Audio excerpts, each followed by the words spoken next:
everybody, welcome to Out of the Gate, Daily Racing Forum's weekend handicapping preview program. I'm your host, Dan Illman. Thanks so much for watching. Here's what's coming up in this week's edition of Out of the Gate. 4 major races across the world we're going to cover on Out of the Gate. DRF Handicappers Mike Beer, Craig Milkowski, and I will take a look at the $20 million Saudi Cup. Our coverage presented by Run Happy, standing at Claiborne Farm. We also have the Davona Dale, the Gulfstream Park Mile, and the Fountain of Youth, an important Kentucky Derby prep race. Those races at Gulfstream Park. Nicole Russo's pedigree pick segment focuses on the Saudi Derby, and David Aragona of Timeform US spotlights the feature race in New York. Plus best bets. Lots to talk about this week, so let's break Out of the Gate. We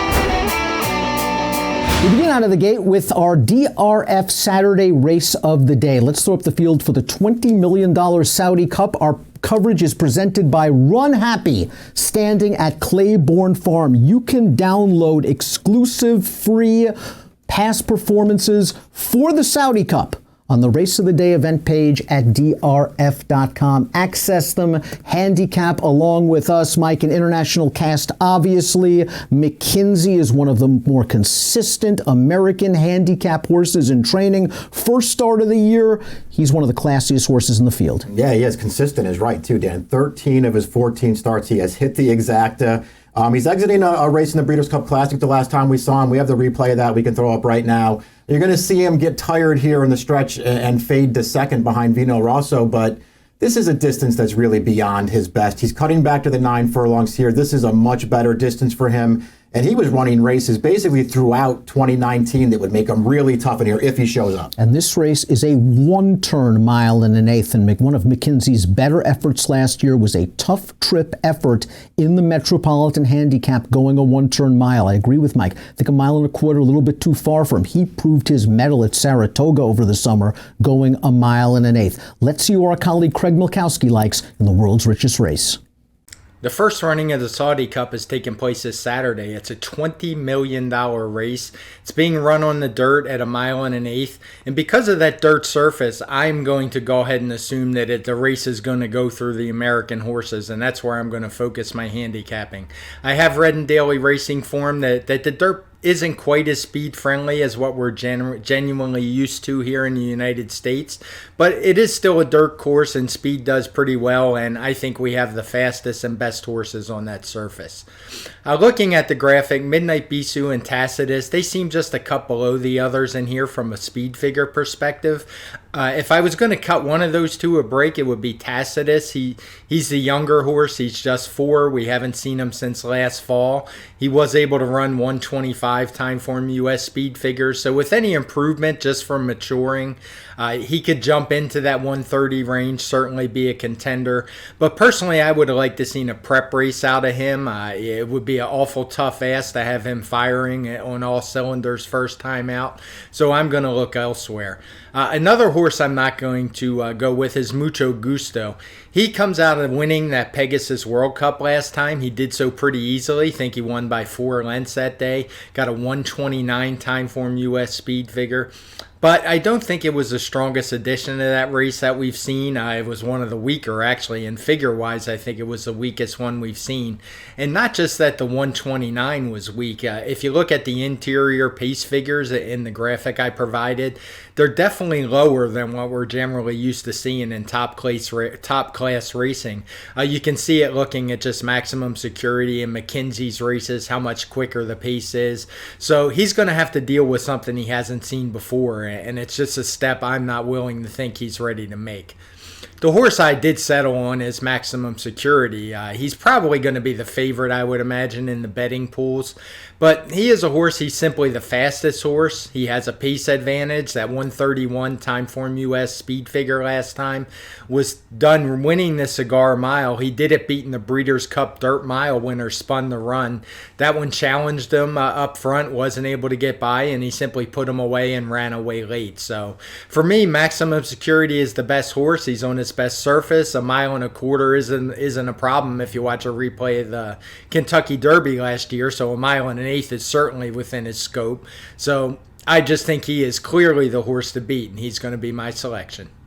I'm going to agree with Craig on this one. I did take Maximum Security. At the end of the day, I sort of just went with the two favorites here. I think the Americans have an advantage going this distance on the dirt track. And I just like Maximum Security's races from top to bottom. He started out his career very cheaply, but he looked like a good horse from that day, and he just kept getting better from there. Let's take a look at his most recent start here. This is the Grade 1 Cigar Mile at Aqueduct to close out his 3-year-old campaign. He just went right to the front in here, Dan. The horse that's chasing him around the track, Spun to Run, is coming off a couple of big efforts, and Maximum Security gave this horse no chance to get into the race. I really liked his performance. He felt like he was just getting better from race to race as a 3-year-old. And I think he fits really well in this field. He's just got to show up and run his race going 9 furlongs against this field. Wonderful tactical speed. You know he's going to be forward. And again, I think this 1 turn 9 furlongs is going to hit him right between the eyes. You saw what he just did in the Cigar Mile going 1 turn at Aqueduct. Well, anyone who's been following me on social media knows who I have to pick in the Saudi Cup, because I've been touting Chryso Beryl since after he won his career debut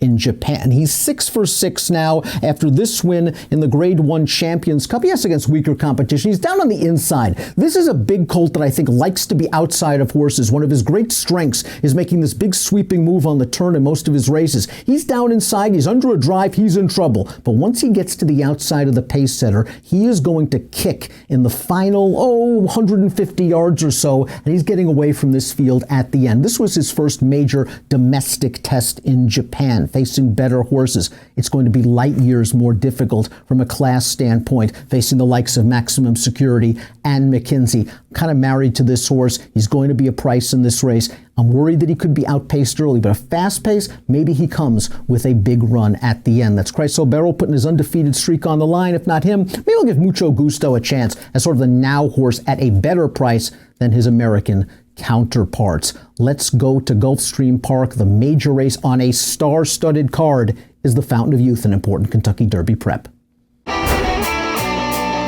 Let's throw up the field for the feature race on a 10 stakes race card at Gulfstream Park. They're running 14 overall, and the finale on Saturday afternoon's card is the Grade 2 $400,000 Fountain of Youth Stakes. 3-year-olds on the road to the Kentucky Derby. For expanded stakes previews of all of the graded stakes races at Gulfstream Park on Saturday, plus lots more, visit video.drf.com or the Daily Racing Form YouTube channel. They'll all be up by Friday afternoon. Mike, big and bulky field could cause problems for the 3 major contenders breaking from the outside. Very short run to the first turn at Gulfstream. Yeah, all 3 horses drawn to the 3 far outside posts seem like they want to be forward in this race. So somebody's going to have to send if they want to make the lead in here. We'll see how that all plays out. This pace could get heated, though. It could get heated. Craig Milkowski kind of likes a horse that could be close to the pace, however, that doesn't draw towards the treacherous far outside. Let's see who Craig likes.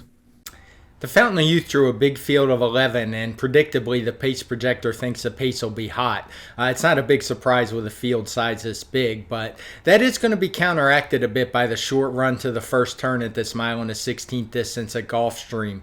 It generally favors speed and outside and inside post positions. We do have 3 horses that figure to take a good amount of money in the field that have speed but have all drawn outside. That would be Shotsky, Ete Indian, and Chance It.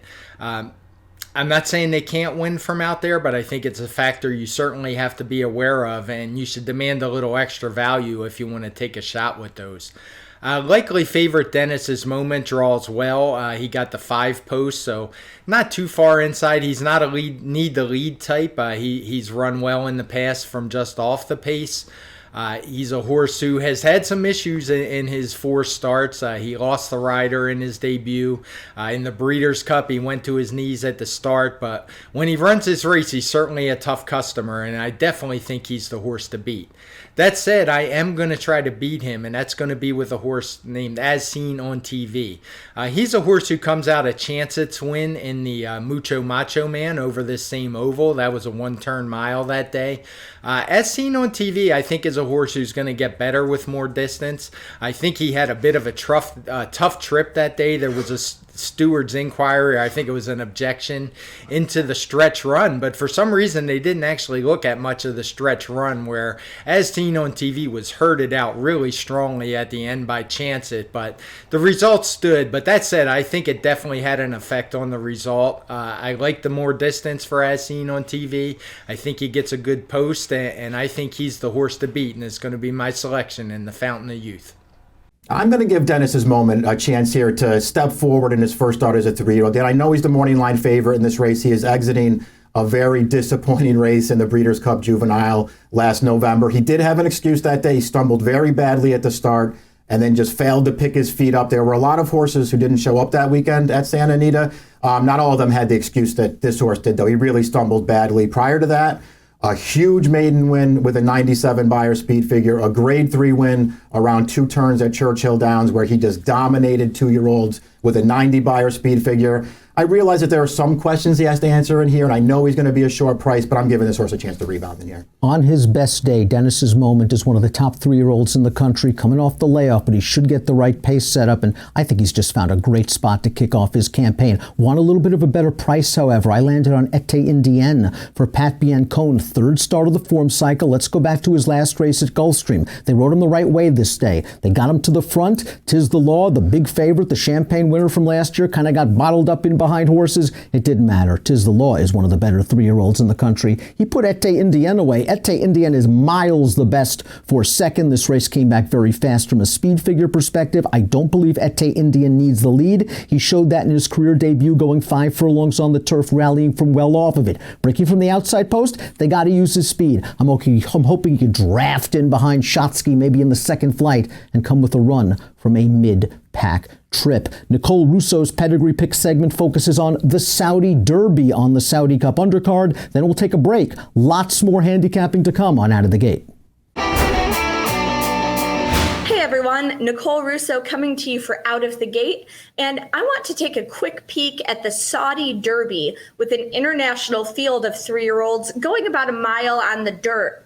Now, this race does not offer Kentucky Derby points. However, it's not out of the realm of possibility that some of the international horses could move on to the UAE Derby at Meydan next month, following the path of some of the older horses who are intended to go from the Saudi Cup to the Dubai World Cup. I'd also have to think that the North American-based horses in here, Billy Bats and Rowdy Yates, could come home and try a U.S. prep race. So let's take a closer look. Billy Bats interesting to analyze from a pedigree standpoint as he's making his first start on dirt. He was a game runner-up to Structor last November in the Breeders' Cup Juvenile Turf, which you're watching now. Came back to win the Baffle on turf at Santa Anita. Now, Billy Bats by the versatile City Zip, sire of many outstanding turf runners, but also dirt runners such as Champion Sprinters, Work All Week, and Finest City, Grade 1 winner Improbable. Billy Bats is the first foal out of an unraced Giants Causeway mare.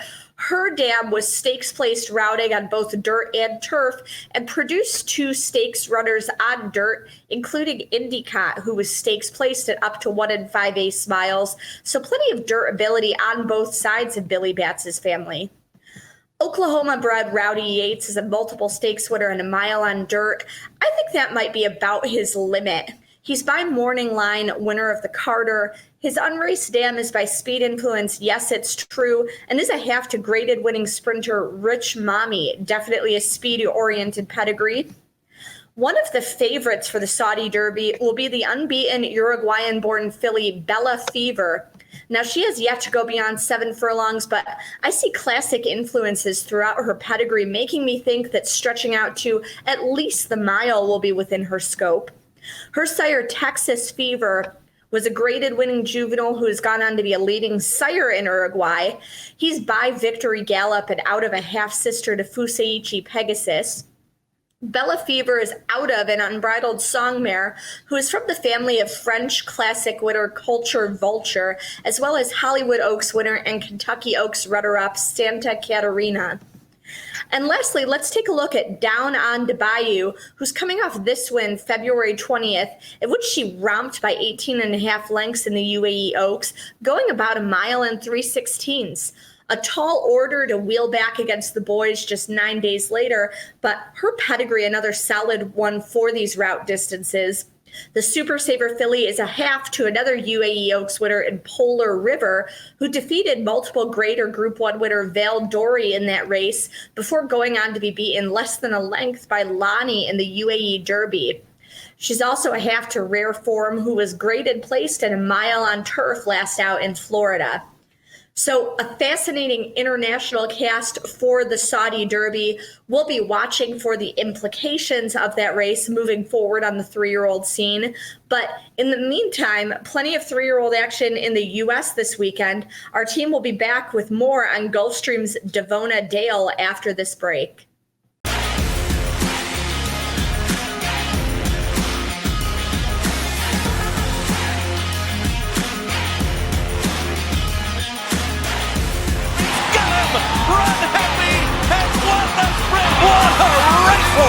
Can get him.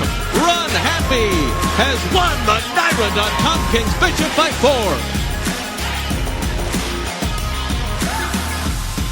4. Run Happy, standing at Claiborne Farm. Daily Racing Form has the tools you need to master horse racing when you add Beyer speed figures and DRF Formulator to your handicapping arsenal. Go to DRF.com and use code DRF2020 to get a free Formulator card today.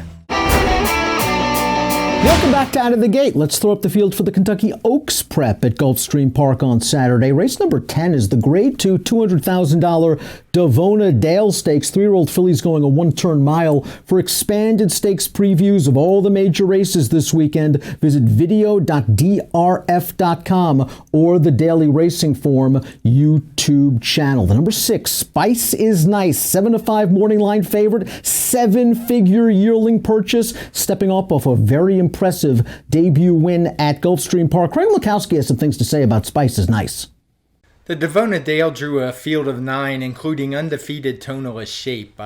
She's undefeated in 4 tries. I don't have a whole lot of knocks on her, but she hasn't run particularly fast. Because of that, I'm going to look elsewhere. And the horse I think is clearly the horse to beat, and the one that I'll wager if she offers any kind of value is Spice is Nice. She's a Todd Pletcher trained filly who she had a tough break last time in her debut. She moved in traffic through the inside, moved up on the rail. It was a huge move in my opinion. She got a big speed figure of 112, much faster than Tonalist Shape has ever run. So for me, she is clearly the horse to beat and should be the favorite in here. And a horse I'm not really very eager to go against. Just depends what kind of odds she is, and she'll be my top selection. There is another horse in here, Bayerness, who she doesn't have the figures of even Tonalist Shape, but she is, as all these are, just a 3-year-old filly. She hasn't raced since November, and she hasn't had a whole lot of pace in either of her 2 starts in Timeform USPPs. Both of her races have blue fractions. She was able to close into them nonetheless, even once on a sloppy track last time out at Churchill Downs. So she's 2 for 2. She did run a 94 Timeform US speed figure at Keeneland in October, which actually compares well with Tonalist Shape. So she would be my second choice in here, and I will probably play her in some exactas with Spice is Nice. And I'm just going to be against Tonalist Shape, and if she beats me, she beats me. I really like that debut from Spice is Nice. Suspect she's going to get hit hard at the windows here, probably deservedly so. Still going to try and beat her, though, with Tonalist Shape in this race. Tonalist Shape is drawn to the outside in post number 9. She's 4 for 4 in her career. She's exiting a Grade 3 win here in the forward go. This is off a little bit of a layoff. You're going to see Irad Ortiz get after her a little bit. She's going to take this thing over in the upper stretch. He's going to drive her down to about the 8th pole. Once she puts this thing away, though, which she's supposed to do, he's going to take her in hand, let her finish it on her own. I just thought another good race, even though her buyer went in the wrong direction here. I still thought she ran well, and going 2 back over this distance, over this track, she ran a really big race to win the Hut 89 buyer speed figure that day. I like everything about this filly, and I like her getting back to the one-turn mile. I agree with pretty much everything Craig said about Spice is Nice. I want to use her in just about any kind of multiple race wager, but I do want to take a little bit of a stab against her with the number 7, Bayerness, a perfect 2 for 2 in her career. Let's go back to her debut during the Keeneland Fall Meet. This race was sprinting. She's on the outside. She's a little bit green on her left lead most of the way down the stretch, but once she straightens out, she inhales this field and she goes on to a nice victory. She was much more professional second time out when given an opportunity to stretch out to a one-turn mile over a sloppy track at Churchill Downs. She tracked the pace on the outside. The favorite snuck on through inside of her, opened up a commanding lead. It looked like Bayerness had no chance to get that horse. She dug down deep and was able to prevail. We'll see what we get off the layoff, but I think this horse is okay. Might even want a little bit more distance down the road. Price should be right on the 7, Bayerness. I'm I'm terrified of the likely favorite, Spice is Nice. Let's stay at Gulfstream. Gulfstream Park Mile, wide open race. Here's the field for the Grade 2 Gulfstream Park Mile. Race number 12 on Saturday. $300,000 is the purse for expanded stakes previews of all the major races all weekend long. We cover every horse in every major stakes race. Head on over to video.drf.com or the Daily Racing Form YouTube channel. Timeform US believes that the pace of this race will be swift. Craig Milkowski might have to spread in this race to get the winner, but he's spreading with closers. A big field of 11 for the Gulfstream Park Mile, and the pace projector expects a fast pace, and frankly, so do I. I don't always agree with the pace projector, but this is one of those times where I do. Pace setters from the Pegasus meet here, Mr. Freeze and Bodie Express. They cut back in distance, but they both shown high speed throughout their career. I think it's a bit of a tough post position for Bodie Express. I don't particularly love horses that draw the inside in these one-turn miles out of a long chute. So he's a horse, in addition to the pace, I don't like the post. I'm going to be against him. Because of that pace, I'm going to look for a closer in here. And the first one I'm going to talk about is Hog Creek Hustle. He's a horse, he's a Grade 1 winner. He took the Woody Stevens last year. He was a little bit lucky to survive an inquiry that day. It was a close call that could have went either way. But he has shown that he is able to close. When he gets a good pace to run into, he is going to be a formidable foe in the lane.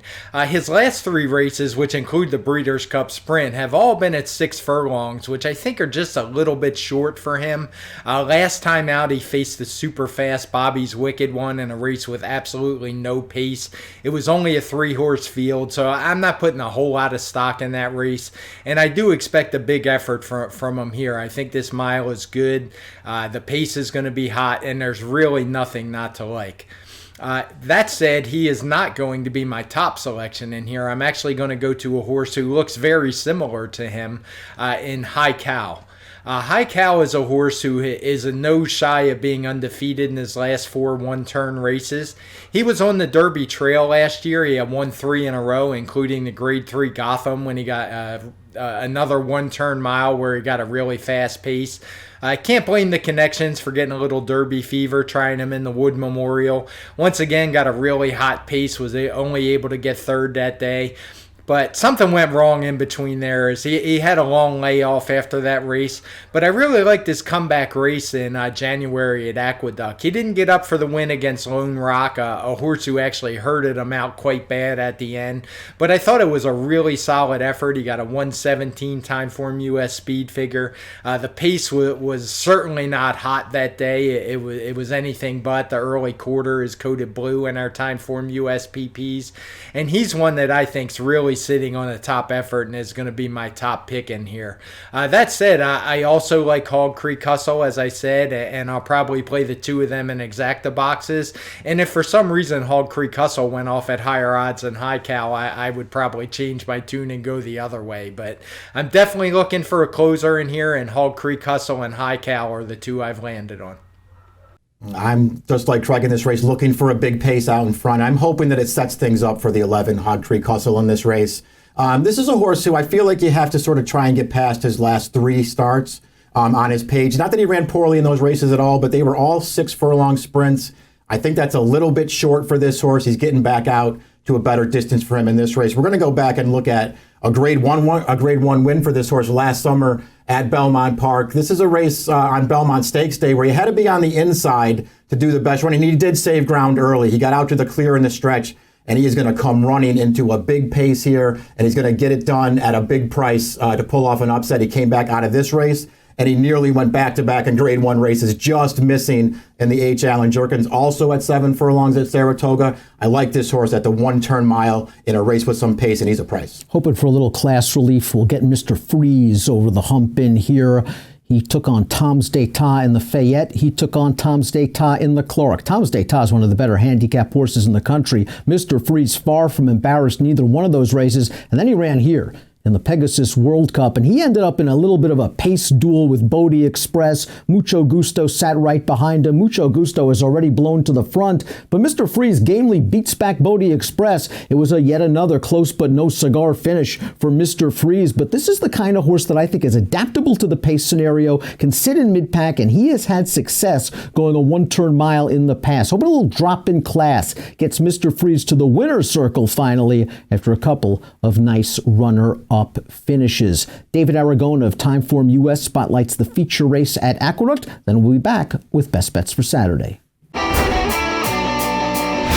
For this week's Timeform US Spotlight, I'm going to take a look at the 8th race on Saturday at Aqueduct. It is the Bernardini Stakes, going the unusual distance of 1 mile and 5/16 around the Aqueduct Oval. And as confusing as that distance might make things, looking at this field, it's a pretty confusing group of runners because you've got horses coming in from all different directions. Hard to make comparisons. A lot of horses who haven't tried this distance before.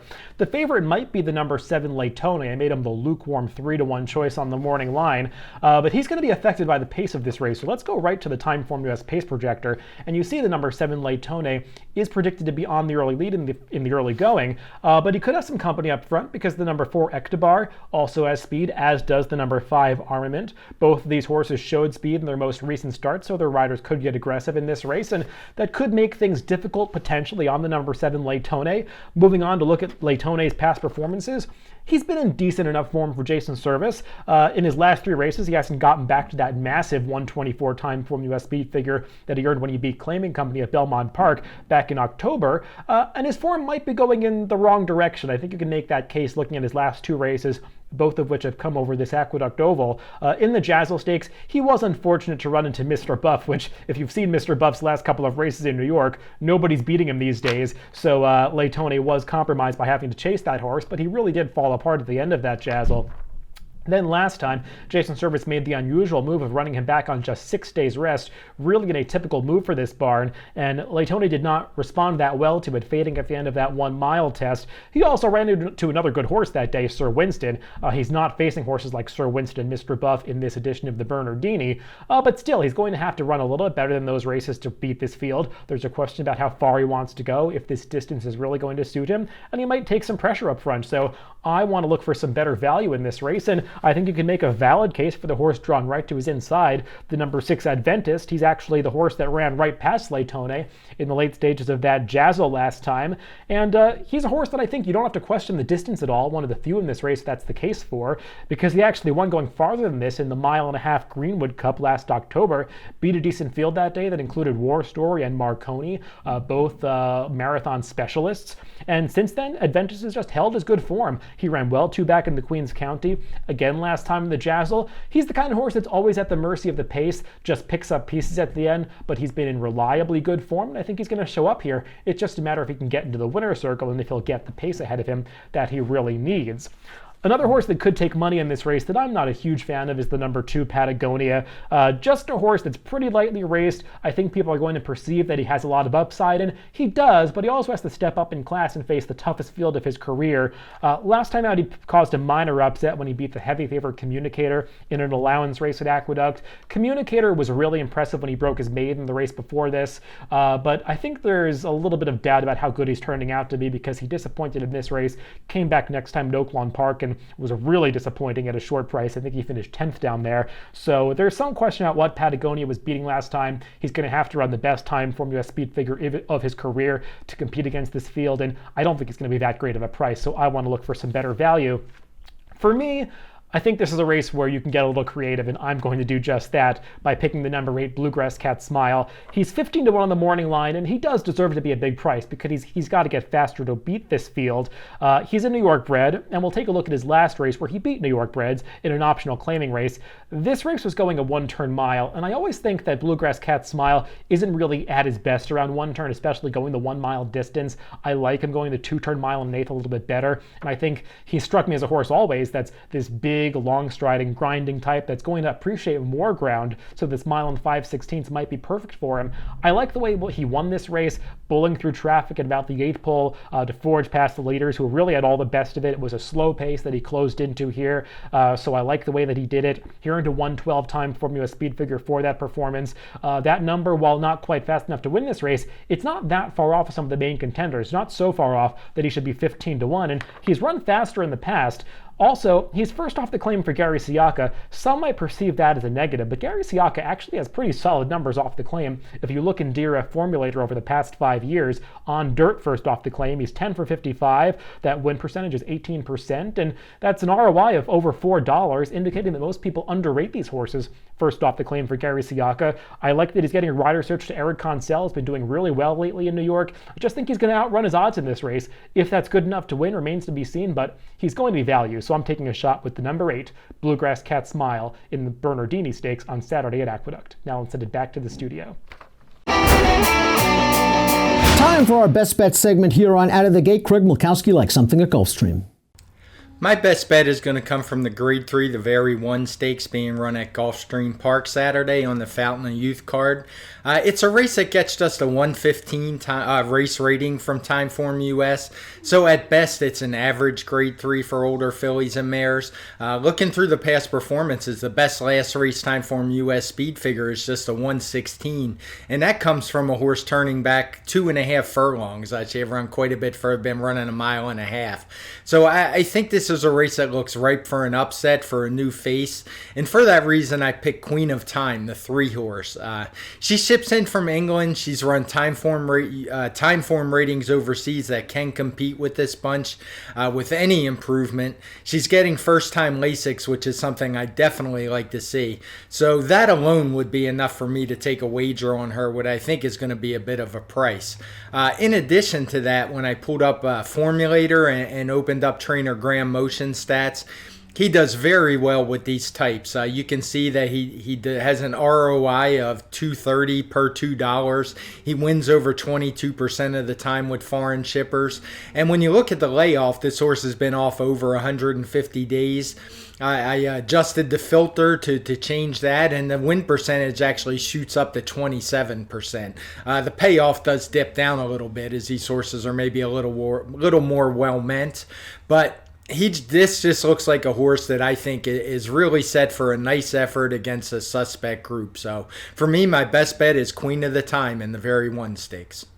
And my best bet will be at Aqueduct, race number 4, non-winner 1 allowance race, sprinting on the main track. I like the number 2 Hirsch in this race. A horse who you have to go back to early in his career, 2018. He ran really well in his first 2 career starts, both of them sprints. He missed a lot of time after that race. He only managed 3 starts last year as a 4-year-old. He did not come back to form in those races. He missed more time after that. He's been back off the layoff now for 1 start. He got 1 start in last month at a 1-turn mile. But look at the stretch run of the race now. He's not going to really be able to get involved behind a really impressive winner. You're going to see him come in wide from last year. He had real trouble at the start of this race. Bumped by the winner at the start, lost all kinds of position, and just was last all the way in this race. But he's making a run through the stretch here. I thought that this sort of signaled that maybe Hirsch is ready to get back into his really good form. I like him cutting back for this race, second off the layoff. And if he can get back to one of the races he was running early in his career, he could pull off a mild upset in this race. That was a nice effort from Hirsch, especially considering all the shenanigans that he suffered at the start. I like race number 4, but race number 4 at Laurel, I like the number 4,